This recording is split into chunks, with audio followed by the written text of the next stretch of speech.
Assalamualaikum warahmatullahi wabarakatuh. Pada video kali ini, saya mau ngebedah metode statistika pada artikel di jurnal. Jadi, statistik yang akan kita bedah itu namanya Q-square.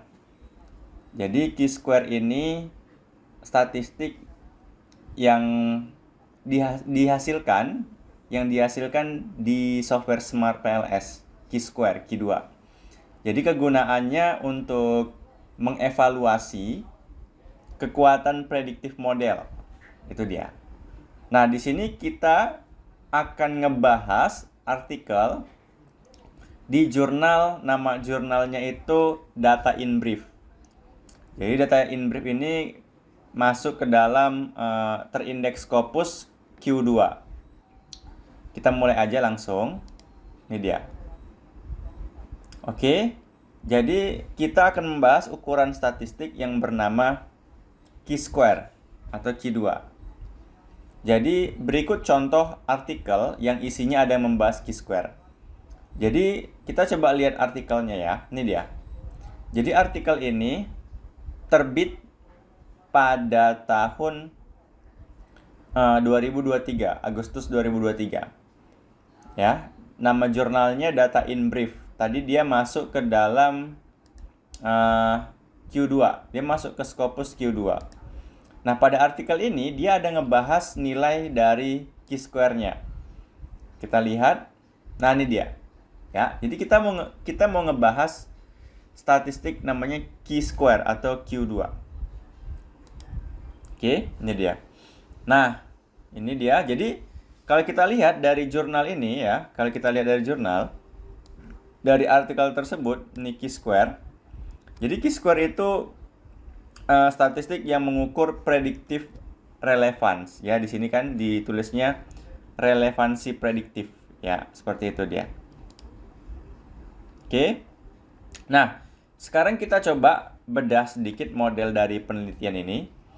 Kalau kita melihat dari gambar modelnya di sini, teman-teman. Di sini ada 5 variabel laten, ya. SN, N4A, CAP, ATT, INT. Nah, kalau kita lihat di sini, variabel eksogennya SN, N4A, CAP, ATT. Jadi variabel eksogennya SN, N4A, CAP, dan ATT. Sementara variabel endogennya itu INT. Jadi kalau variabel eksogen ini anak panahnya dia mengeluarkan. Sementara kalau variabel endogen itu dia menerima anak panah masuk. Nah, di sini diketahui dari hasil Q-square-nya 0,646.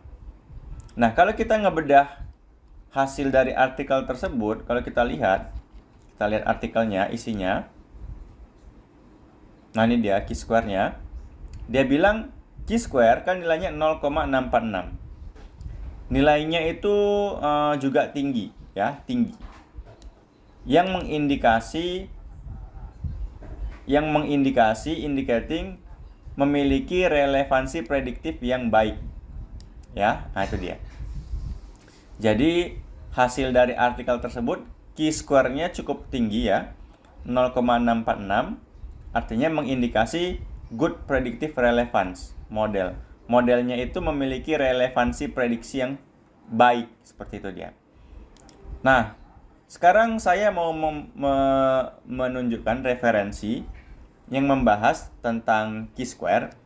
Referensinya dari buku yang ditulis oleh Joseph F. Hare dan rekan-rekan, ini dia. Ini referensinya.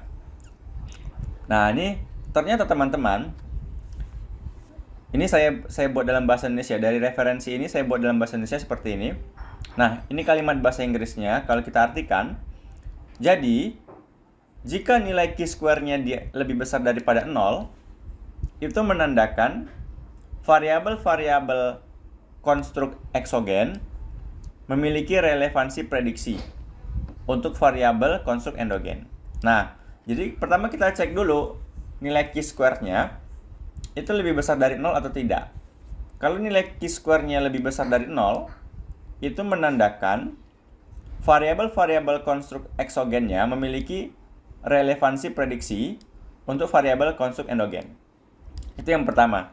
Kemudian, kalau dia memiliki relevansi prediksi, kita bisa kelompokkan relevansi prediksinya itu masuk ke dalam small, medium, atau large. Nah, itu dia. Rendah, sedang, atau tinggi, baik, seperti itu dia.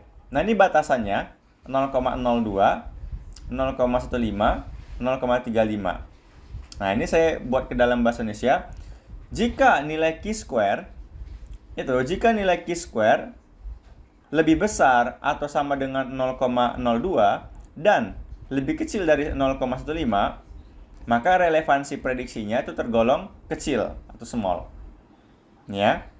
Jika nilai Q-square lebih besar atau sama dengan 0,15 dan lebih kecil daripada 0,35, maka relevansi prediksinya tergolong ke dalam sedang atau medium. Nah, tapi kalau nilai Q-square-nya lebih besar atau sama dengan 0,35, itu memiliki relevansi prediksinya tergolong besar atau baik. Makanya dari hasil artikel tersebut, teman-teman, Q-square-nya 0,646 itu kan sudah di atas 0,35.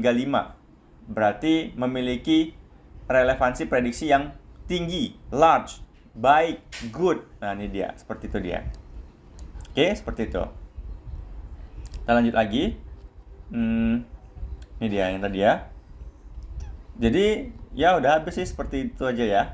Jadi teman-teman, pada artikel ini saya sudah menjelaskan di artikel ini dia menyajikan nilai Q-square. Nilai Q-square dari artikel ini 0,646. Artinya di atas 0,35 berarti memiliki relevansi prediksi yang large, besar atau baik. Satu lagi, sebenarnya kalimatnya seperti ini. Nah, ini dia. Diketahui nilai Q-square 0,646. Sudah di atas 0,35. Artinya, konstruk eksogen Sn, N4A, CAP, ATT itu memiliki relevansi prediksi yang kuat atau large terhadap variabel endogen INT. Nah, itu dia.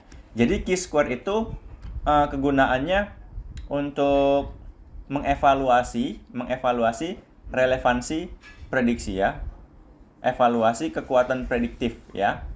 Predictive relevance, seperti itu dia. Oke teman-teman, semoga bermanfaat. Mohon maaf atas segala kekurangan. Assalamualaikum warahmatullahi wabarakatuh.